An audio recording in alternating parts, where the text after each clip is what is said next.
भैया जय जिनेन्द्र। जय जिनेन्द्र जय जिनेन्द्र। नमो अरिहंताणं नमो सिद्धाणं नमो आयरीयाणं नमो अज्जायाणं नमो लोये सव्यसाहूनम् मोक्षमार्गस्य नेतारं भेत्तारं कर्म भूभृतां ज्ञातारं विश्वतत्त्वानां वंदे तद्गुणलब्धये। तत्वार्थ सूत्र। अब पुद्गलों में आपस में बंधन कैसे होता है उसके नियम की बात चल रही है। तो पहला एक नियम हमने बताया था, न जगन्य गुणानाम तु, जिसमें जगन्य गुण होते हैं, गुण मतलब गुणांश यानी अविभागी प्रतिच्छेद, उनका परस्पर बंध नहीं होता। फिर कहा गुण साम्य सदृशा नाम, पीछे के साथ ही कंटिन्यू कर लेना इसको। और किसमें नहीं होता बंध? गुण साम्य, माने अगर इसमें दो अविभागी प्रतिच्छेद हैं और दूसरे पुद्गल में भी दो अविभागी प्रतिच्छेद हैं तो उनका बंधन नहीं होगा। ठीक है। आगे तीसरा नियम।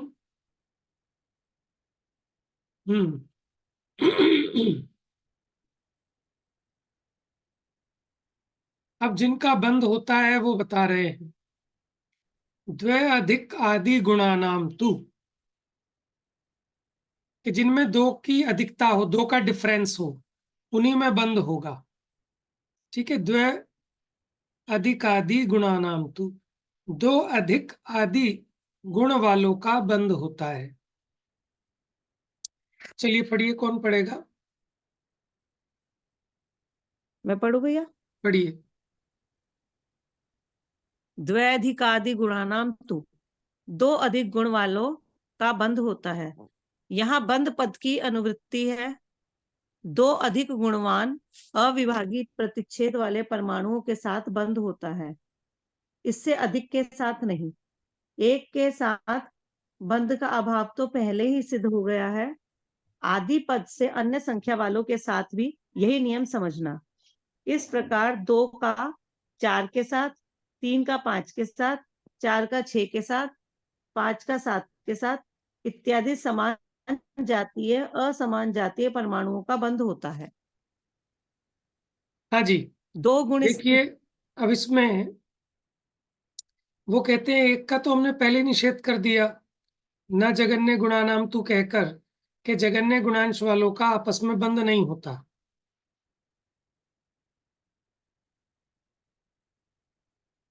तो एक के साथ, अच्छा, एक के साथ बंध का अभाव तो पहले ही बताया। आदि पद से अन्य संख्या वालों के साथ भी यही नियम समझना, माने दो का डिफरेंस होना चाहिए। जैसे चार वाले का किसके साथ बंधन हो सकता है? छह वालों के साथ अथवा दो वालों के साथ। तीन वाले का किस किस के साथ हो सकता है बंधन? पांच वाले के साथ। और एक वाले के साथ? एक के साथ नहीं होगा ना भैया? वेरी गुड, क्योंकि एक के जगन्य गुण तो हो होगा गया। ही। राइट। चलिए अब समझ गए आप लोग। ठीक है। चलिए आगे। अच्छा देखो, इसमें एक बात और, समान जाति वाले का भी होगा और असमान जाति वाले का भी। यानी रुक्ष रुक्ष का हुआ, स्निग्ध स्निग्ध का हुआ, तो ये हो गए समान जाति, और स्निग्ध का रुक्ष के साथ हुआ, ये हो गए असमान जाति। ठीक है, लेकिन दो का डिफरेंस होना चाहिए। चलिए आगे पढ़िए। दो गुण स्निग्धता वाले का एक, दो, तीन गुण स्निग्धता वाले के साथ बंध नहीं है, परंतु चार गुण स्निग्धता वाले के साथ बंध है। इसके आगे पांच, छह, सात, आठ आदि असंख्यात असंख्यात अनंत गुण स्निग्धता वाले के साथ भी बंध नहीं है। समझ इसी गए आप? प्रकार दो के डिफरेंस से ज्यादा होगा तो भी बंद नहीं होगा। ठीक है, दो वाले का पांच वाले के साथ नहीं होगा, छह सात किसी के साथ नहीं होगा। पढ़िए आगे। इसी प्रकार तीन गुण स्निग्धता वाले का मात्र पांच गुण स्निग्धता वाले के साथ बंध है, अन्य किसी संख्या वाले के साथ नहीं। दो गुण रुक्षता वाले परमाणु का 4 गुण, 3 गुण रुक्षता वाले परमाणु का 5 गुण, 4 गुण रुक्षता वाले का 6 गुण, 5 गुण रुक्षता वाले का 7 गुण रुक्षता वाले के साथ बंद होता है, अन्य किसी भी संख्या वाले के साथ बंद नहीं होता है।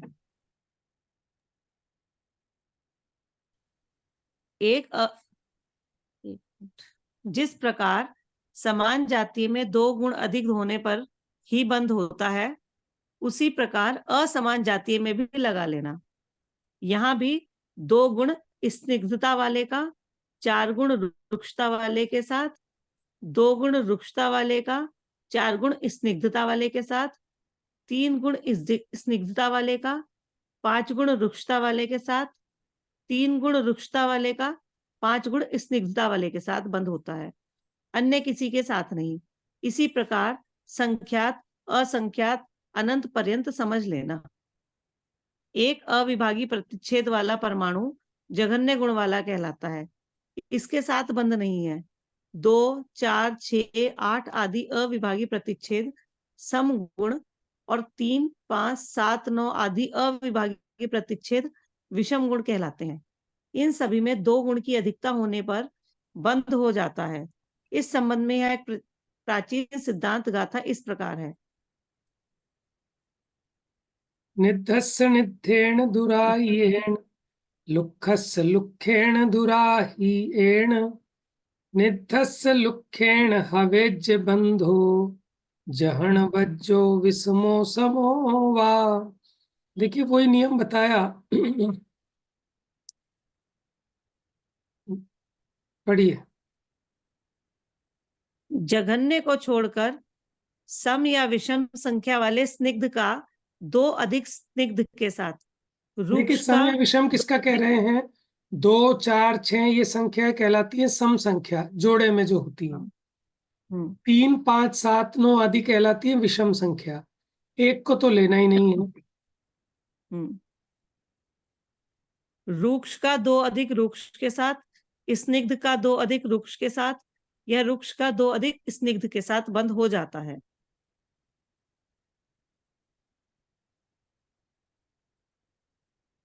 जघन्य गुण को छोड़कर 2 अधिक गुण वाले परमाणु के साथ बंद संख्यात, असंख्यात, अनंत पर्यंत समझ लेना। इस विधि से 2 आदि अनंत परमाणुओं का परस्पर जुड़ने रूप एक स्कंध होना बंद है। इनमें से एक गुण जघन्य है, 2 आदि संख्यात, असंख्यात, अनंत पर्यंत गुण मध्यम और उत्कृष्ट है।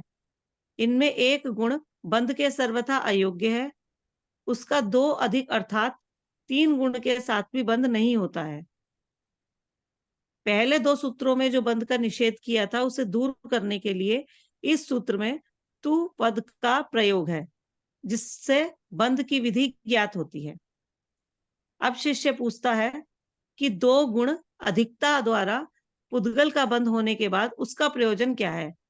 देखिए इसके उत्तर हेतु आचार्य सूत्र कहते हैं, जब 2 अधिक वाले के साथ उसका बंध होता है तो क्या होता है कि जो कम वाला है वो अधिक वाले रूप परिणमित हो जाता है। जैसे मैंने कल आपको गुड़ का और धूल का उदाहरण दिया था ना, तो गुड़ के साथ धूल चिपकी तो धूल के कण गुण रूप हो जाते हैं। अच्छा, अगर बहुत सारी धूल होती और थोड़ा गुड़ चिपकता तो वो धूल रूप हो जाता। ऐसे ही जो कम अविभाग प्रतिच्छेद वाला है वो अधिक अविभाग प्रतिच्छेद वाले रूप परिणमित हो जाता है। इसी को बंधान कहते हैं। बंधे अधिकौ पारिणामिकौ च, बंधे अधिकौ पारिणामिकौ च। देखो, एक होता है परिणम्य, एक होता है परिणामक। परिणम्य कौन होता है कि परिणमने के योग्य है, और परिणामक कौन होता है कि जो दूसरे को अपने रूप परिणम वाले, वो परिणामक होता है। तो अधिक गुण वाला क्या होगा? पारिणामक होगा। ठीक है, आगे पढ़ते हैं, पढ़िए। बंध होने पर अधिक गुण वाला अपने रूप परिणमा लेता है। यहाँ पिछले सूत्र से गुण पद की अनुवृत्ति है। बंध होने के बाद 2 गुण अधिक वाला पुद्गल कम गुण वाले पुद्गल को अपने परिणाम स्वरूप कर लेता है। जैसे गीले नरम गुड़ में मीठा रस अधिक है। जब उसमें कुछ रेत कण आकर गिरते हैं तब वे उन्हें मीठा कर लेते हैं। उसी प्रकार अधिक गुण वाले अन्य भी कम गुण वाले अन्य को अपने परिणाम स्वरूप कर लेते हैं। इस प्रकार 2 गुण स्निग्ध या रुक्ष परमाणु 4 गुण स्निग्ध या रुक्ष परमाणु रूप हो जाते हैं। मेरा 2 एक गुण प्रश्न है, अधिक वाला परमाणु, देखिए एक प्रश्न है। एक स्कंद है, स्थूल स्कंद, ठीक है, उसमें मान लो 25 परमाणु है, और एक सूक्ष्म वाला स्कंद है जिसमें 23 परमाणु है। तो इन दोनों के मिलने पर जो एक स्कंद बनेगा वो सूक्ष्म रूप होगा कि स्थूल रूप होगा? स्कंद सूक्ष्म स्थूल स्थूल समझते हैं ना आप? स्थूल होगा। स्थूल रूप स्थूल स्थूल होगा, रूप होगा, क्योंकि स्थूल वाले में अविभाज्य प्रतिच्छेद अधिक थे, तो ज्यादा वो है। सूक्ष्म वालों को भी स्थूल रूप परिणमा लेगा। हम्म। ठीक है, आगे पढ़िए। 2 गुण अधिक वाला परमाणु अल्प गुण वाले को अपने गुण रूप कर दोनों एक ही परिणाम स्वरूप हो जाते हैं। हीन गुण के अभाव में उसमें अधिक गुण भी नहीं होते हैं। दोनों ही दशाओं के अभाव पूर्वक तीसरी अन्य दशा उत्पन्न हो जाती है। इस प्रकार अधिक गुण वाले और कम गुण वाले के एकत्व जानना, अथवा 2 गुण अधिक वाला पुद्गल अल्प गुण वाले को अपने परिणाम रूप कर लेता है। प्रश्न। प्रश्न, यहाँ बंध बताने का क्या प्रयोजन है? हाँ जी, आप बंद क्यों समझा उत्तर, रहे हो यहाँ पर? उत्तर। आत्मा के प्रत्येक प्रदेश पर स्निग्ध और रुक्षता सहित अनंत पुद्गल परमाणु स्थित हैं। वे काय वचन मन के योग से ज्ञानावरण आदि रूप परिणमित हो जीव के साथ 30 कोड़ा कोड़ी सागर आदि स्थिति के लिए बंध जाते हैं। एक इस प्रश्न है, प्रकार यहाँ कहा आत्मा के प्रत्येक प्रदेश पर, ठीक है, पुद्गल परमाणु स्थित है। उनके लिए हमने एक नाम बताया था, आपको याद हो तो बताइए, कौन बताएगा? और प्रीति के अलावा और कारमान किसको याद है? वर्गणाएं। कारमान वर्गणाएं। नहीं, कारमान वर्गणाएं तो ठीक है। कारमान वर्गणाओं के अलावा एक खास बात बताई थी। देखो, कारमान वर्गणाओं के अलावा और भी वर्गणाएं होती हैं वहां। वो तो कारमान वर्गणाएं तो वो होती है जो कर्म रूप परिणमित होंगी, ठीक है, लेकिन वहीं कुछ ऐसी वर्गणाएं भी हैं जो हमारे शरीर रूप परिणमित हो जाती हैं। लेकिन हमने बताया था आत्मा के प्रदेशों पर ही। आहार बताइए। वर्गणा। नहीं नहीं, आहार वर्गणा। नहीं नहीं, वो हमने बताया था उन वर्गणाओं को एक स्पेशल नाम दिया जाता है, विसृसोपचय वर्गणा। विसृसोपचय, ठीक है, आत्मा के। हमने कहा था जो कारमान वर्गणाएं तो बाहर भी हैं, आत्मा के प्रदेशों पर भी हैं, लेकिन जो कर्म रूप बंध होता है तो कोई ऐसा नहीं है कि बाहर की वर्गणाएं आकर बंधेंगी। आत्मा के प्रदेशों पर ही स्थित है सब प्रकार की वर्गणाएं, तो वो कहलाती है विसृसोपचय वर्गणा। उसके अलावा हमने शब्द के संबंध में बात किया था, विसरस और प्रायोगिक। तो वहां विसरस का मतलब था नैसर्गिक, स्वाभाविक, और प्रायोगिक का मतलब था जो प्रयत्न से किया जाता है। जैसे ढोल बजाया तो जो आवाज हुई वो वैश्रसिक है या प्रायोगिक है? वैश्विक। तो प्रायोगिक क्या भैया? ढोल बजाने से जो आवाज हुई। प्रयत्न पूर्वक किया क्योंकि ना। और जो हाँ जी, बादलों की गर्जना हुई वो वैश्रसिक है, वो वैश्विक। ठीक जी है। जी भैया। चलिए पढ़िए भाभी जी आगे।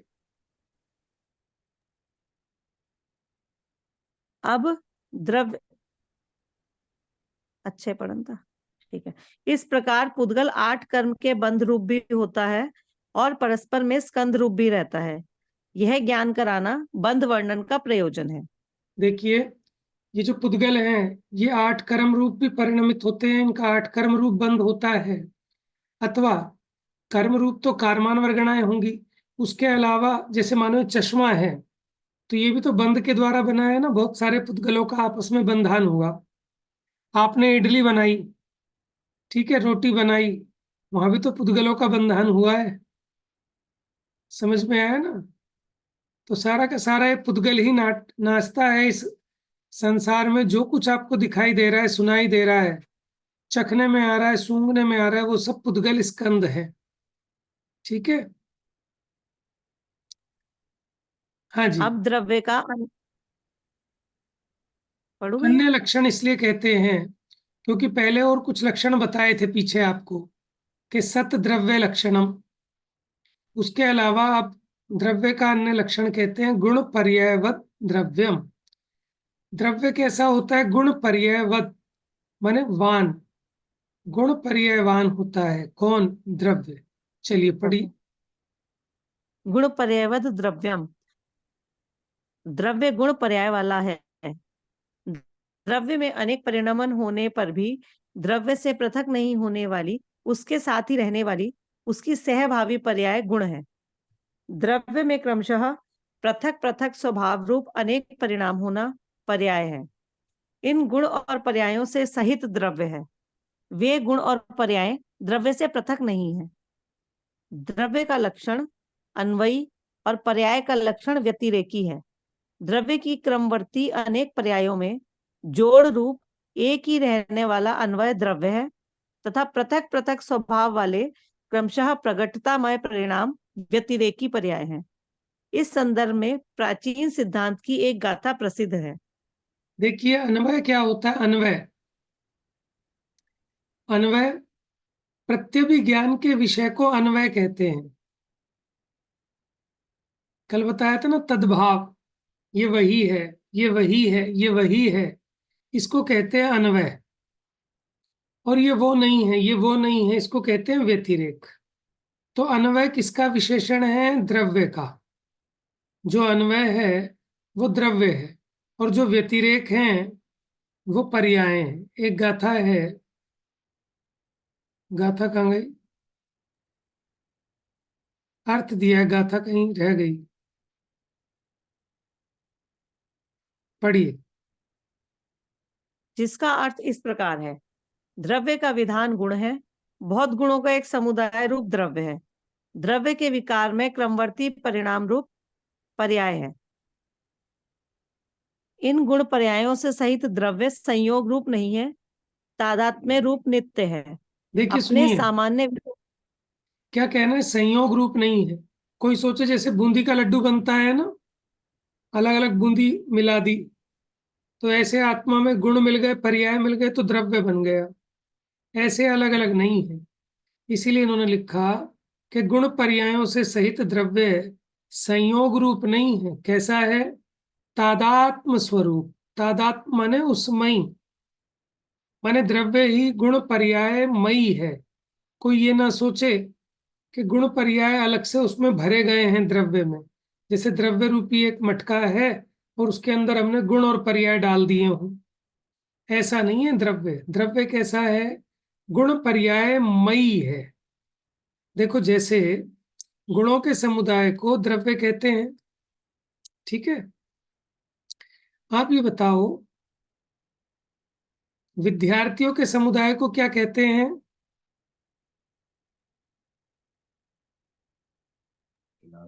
कक्षा, कक्षा कहते हैं भैया, कक्षा क्लास। कहते हैं, ठीक है। तो उसी प्रकार गुणों के समुदाय को द्रव्य कहते हैं। सही या गलत? और भैया गलत है। गुणों के समूह को ऐसे द्रव्य कहते हैं। गुणों के जैसे समूह को द्रव्य कहते हैं। जैसे कक्षा के विद्यार्थियों के समूह को विद्यार्थी कक्षा कहते हैं, क्या उसी प्रकार गुणों का समूह द्रव्य रूप है जो एग्जाम्पल दिया? नहीं नहीं नहीं, नहीं, नहीं भैया नहीं। क्यों नहीं, ये बताओ। गुण तो पर्याय भैया उसी में विद्यमान है, द्रव्य के अंदर। क्योंकि वो द्रव्य के पर्याय कण कण में प्रत्येक गुण विद्यमान है। मतलब पर्याय ऐसा हाँ नहीं रूप कि तो हर विद्यमान है। वो सारे विद्यार्थी में। अलग अलग हैं और हाँ उनके एक ग्रुप को हमने कक्षा कह दिया, लेकिन ऐसे प्रत्येक गुण अलग अलग नहीं है। जैसे आम का उदाहरण चल रहा है कि उसमें जो मिठास गुण है, उसमें जो रूप गुण है, उसमें जो सुगंध है, वो कोई अलग अलग तो है नहीं कि उन सबको मिलाकर हमने आम कह दिया। वास्तव में वो आम पूरा का पूरा मिठासमयी है, वही आम पूरा का पूरा रसमयी, रूपमयी, गंधमयी, नरम। बात समझ में आ रही है? जैसे अग्नि, एक अग्नि में हिस्सा प्रत्येक उसमें ही है वो तो, और हाँ। कक्षा में तो सब अलग।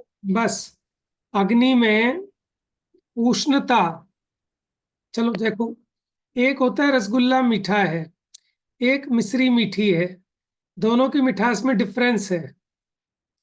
उसकी रसगुल्ले की बहुत मिठास संयोग वाली है और मिश्री की मिठास वो तो तन्मयी है, स्वयं भी तन्मय है, तादात्म्य है। वो तो सही बात है। अंतर समझ में आ रहा है? जी भैया। ये बहुत गहरी चर्चा है, उससे भाव भासना बनेगी आपको। नहीं तो हम सुन तो लेते हैं कि गुणों के समूह को द्रव्य कहते हैं। भाव भासना में ऐसे ही रहता है कि बहुत सारे गुण हैं अलग अलग, उनको मिलाकर एक द्रव्य नाम दे दिया उनके समूह को। ठीक है ना? तो ऐसा नहीं है, वस्तु एक अखंड है, गुण कोई अलग नहीं है।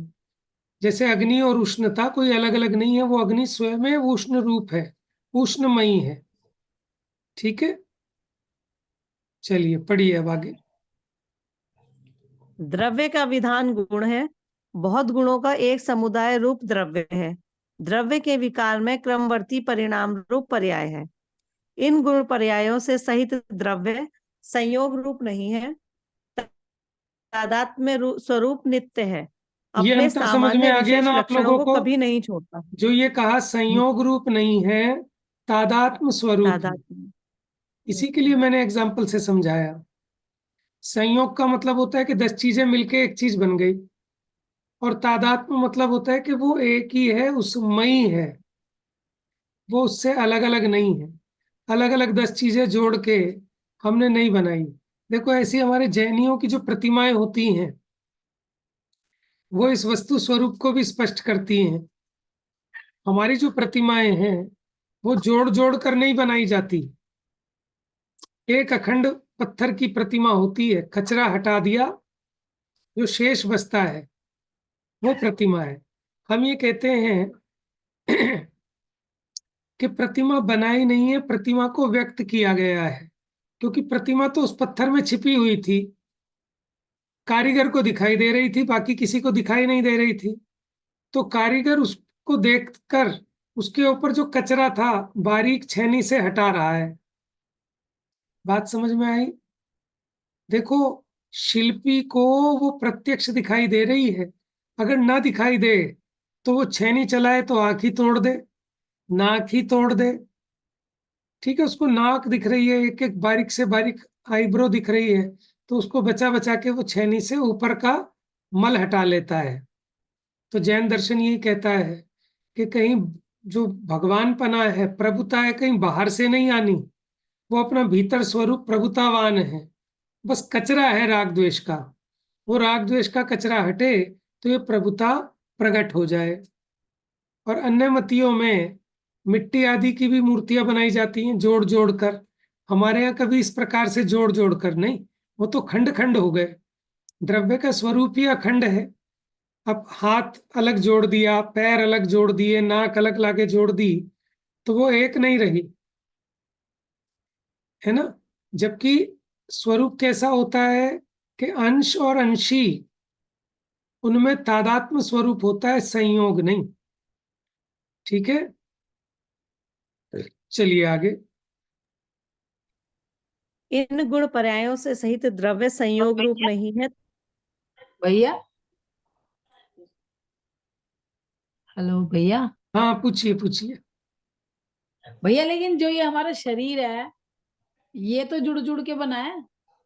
ये तो पुद्गल है ना, तो पुद्गल के स्कंद तो अलग अलग ही होंगे सारे के सारे। हाँ ठीक है। मतलब ये तो जुड़ जुड़ के ही बना है ना हाँ, शरीर ये तो। तो जुड़ जुड़ के ही बना है। लेकिन आप इसको इस दृष्टि से देखो, जैसे मैं, ये पूरे शरीर को मैं कह रहे हैं हम अभी, ठीक है ना? तो इस पूरे शरीर में ऐसा थोड़ी है कि नाक हमने अलग से लाके लगाई है, कान अलग से लाके लगाए हैं। जो बच्चा गर्भ में उसके शरीर का निर्माण होता है, कोई ऐसे थोड़ी है कि अलग अलग चीजें लगती हैं, वो तो सारी की सारी एक साथ है। जब बच्चा इतना सा है तब भी उसके सारे अंश वही हैं, और जब ये 20 साल का हो गया तब भी वही के वही हैं। ठीक है ना? सही है। वो एग्जाम्पल है। और वैसे देखें तो एक एक इसमें स्कंद, अनंत स्कंद है, अलग अलग परमाणुओं के संयोग से। पुद्गल की तो जितनी भी रचनाएं हैं वो स्कंद रूप है। जुड़ जुड़ कर ही बना है। ठीक है भाई। चलिए पढ़िए आगे। इन गुण पर्यायों से सहित द्रव्य संयोग रूप नहीं है, तादात्म्य स्वरूप नित्य है, अपने सामान्य विशेष लक्षणों को कभी नहीं छोड़ता है।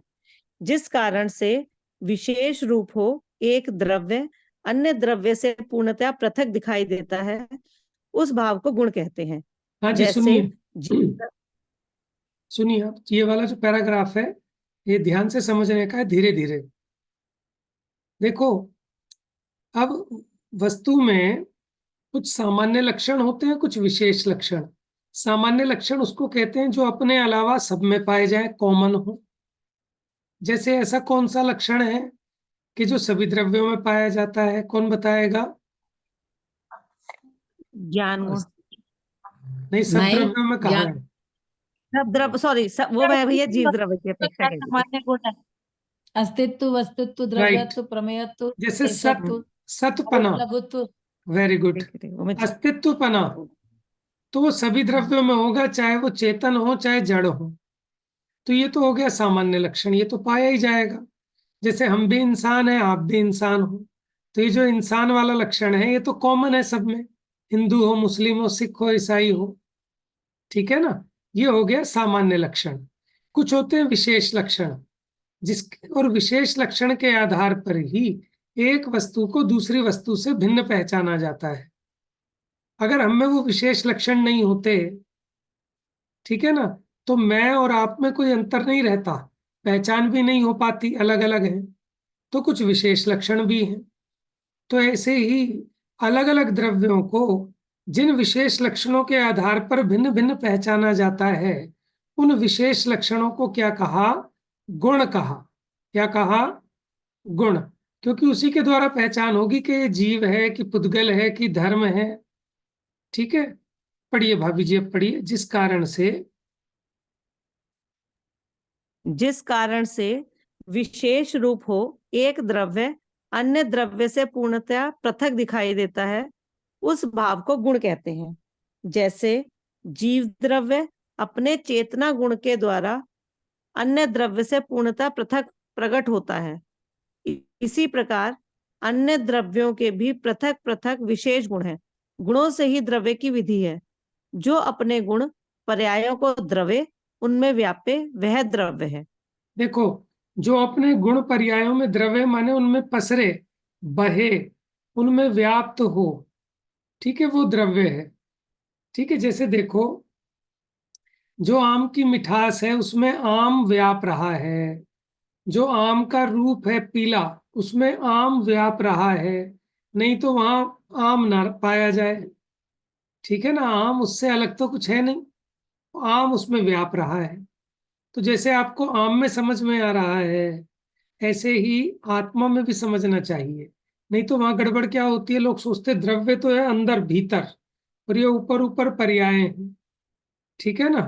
तो ऐसा नहीं है। वस्तु का स्वरूप कैसा है कि द्रव्य गुण पर्यायात्मक अभेद एक वस्तु है। अनंत गुणमयी, अनंत पर्यायमयी वो एक वस्तु है, उसी का नाम द्रव्य है। ठीक है। पढ़िए भाभी जी। अपने गुण पर्याय रूप स्वाभाविक परिणमन से ही यह द्रव्य है, इसमें किसी की कारणता नहीं है। यह गाथा का भाव है। प्रवचन सार जी में इसका और भी विशेष कहा है, जो इस प्रकार है। सभी द्रव्य अपने अपने गुण पर्यायों से संयुक्त हैं। वस्तु का स्वभाव ही अनंत गुणात्मक है।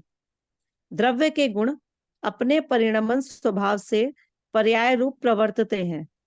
गुण पर्याय ये दोनों पद कथनचित एकार्थवाची हैं। इनमें से द्रव्य की सहभावी पर्याय को गुण और क्रमभावी पर्याय को पर्याय कहते हैं। वे पर्याय दो प्रकार की हैं, द्रव्य पर्याय और गुण पर्याय। जी सुनिए, देखिए क्या कहते हैं। प्रत्येक द्रव्य गुण पर्यायों के बिना कोई द्रव्य होता ही नहीं। उसमें चाहे कैसी भी क्वालिटीज हो, उसी को तो गुण कहते हैं। माने कोई भी वस्तु है उसमें कुछ तो उसके गुण धर्म पाए जाएंगे ना।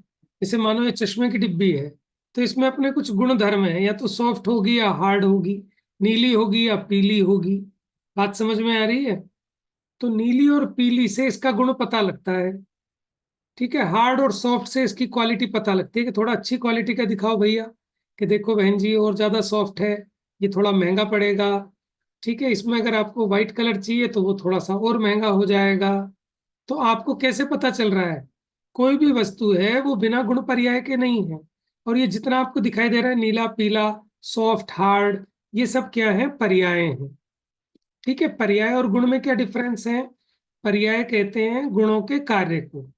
अगर इसमें रंग नाम का गुण नहीं होता तो ये नीले पने रूप नहीं होती, समझ में आया? पीले पने रूप नहीं होती। तो पर्याय से गुण की सिद्धि होती है और गुणों से द्रव्य की सिद्धि होती है। वास्तव में तो द्रव्य गुण पर्यायात्मक वस्तु एक है। अब कोई कहे साहब इसमें से रंग अलग हटा दो, डिब्बी दे दो, तो भैया रंग तो रहेगा ही, आप इसको खुरच भी लोगे तो वाइट रंग रहेगा, रंग के बिना तो ये होगा ही नहीं। तो गुण का कभी अभाव नहीं होता।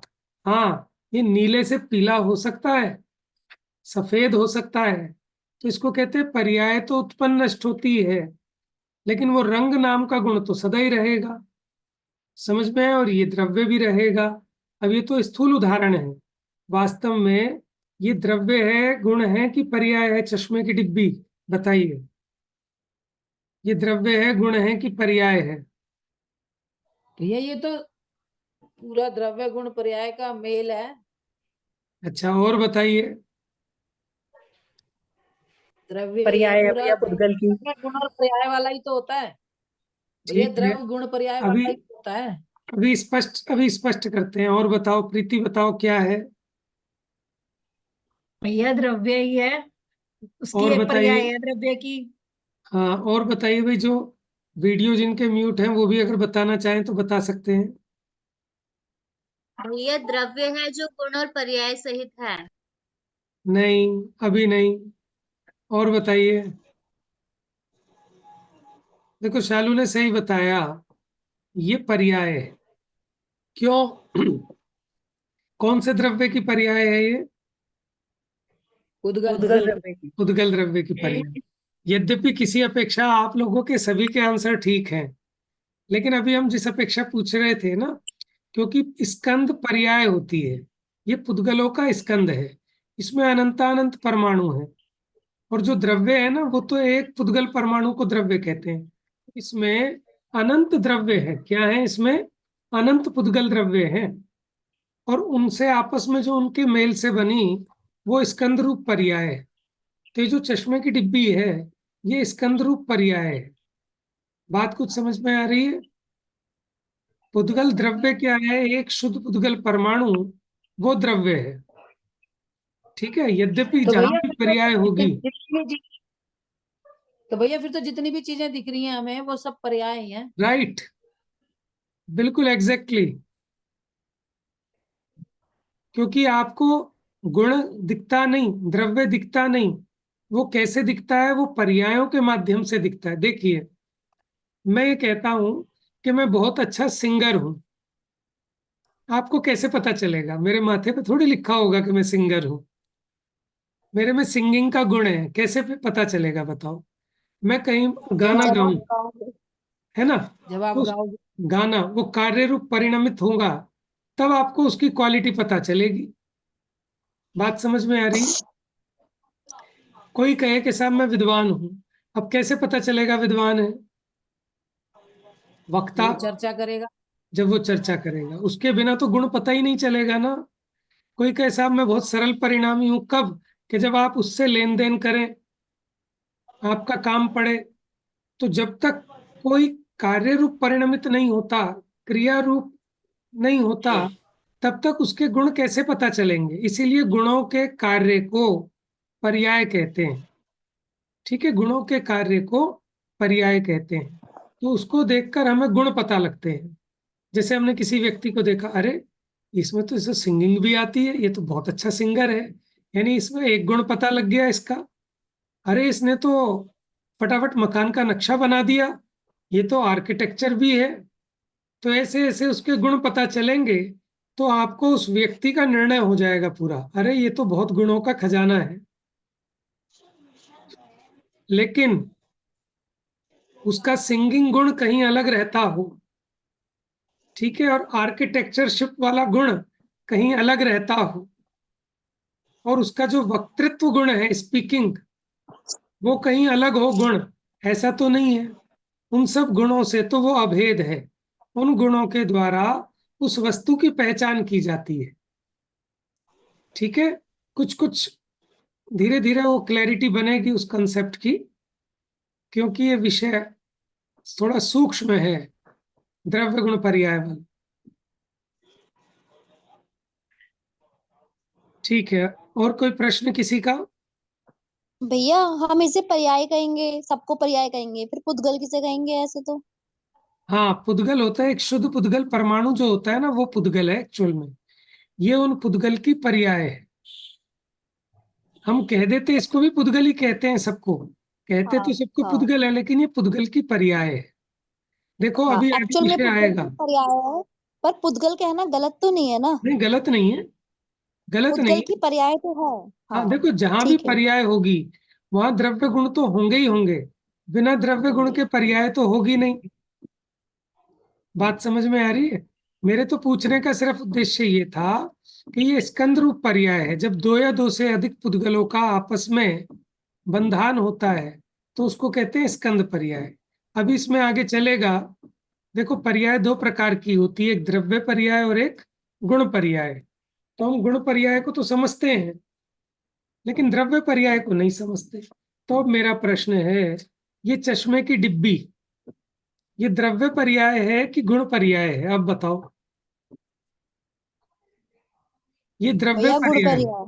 नहीं नहीं, भैया गुणों द्रव्य, के नमन को ही तो कहते हैं। हाँ, अब यही तो बता रहा हूं आपको। पर्याय दो तरह की है, एक है द्रव्य पर्याय, एक है गुण पर्याय। जब दो या दो से अधिक द्रव्य आपस में मिले, जब दो या दो से अधिक द्रव्यों के आपस में मेल होने पर जो स्थिति उत्पन्न हुई वो कहलाएगी द्रव्य पर्याय। क्योंकि अब समय हो गया है, इस विषय को हम कल इंट्रोड्यूस करेंगे। आ गया ना, देखो ये विषय वाला। दो प्रकार की पर्याय हैं, एक द्रव्य पर्याय और एक गुण पर्याय। ठीक है, गुण पर्याय क्या होती है? गुणों के परिणमन को कहते हैं गुण पर्याय। जैसे ज्ञान गुण का कार्य, दर्शन गुण का कार्य, चारित्र गुण का कार्य, इसके रूप गुण का कार्य। जैसे नीली है, नीली, तो इसका जो नीलापना है ये गुण पर्याय है। लेकिन ये जो डिब्बी है ना चश्मे की, क्योंकि बहुत सारे पुद्गल द्रव्यों का आपस में बंधान हुआ, तो बहुत सारे पुद्गलों के आपस में मेल से ये एक नई दशा उत्पन्न हुई जिसको हम कह रहे हैं डिब्बी।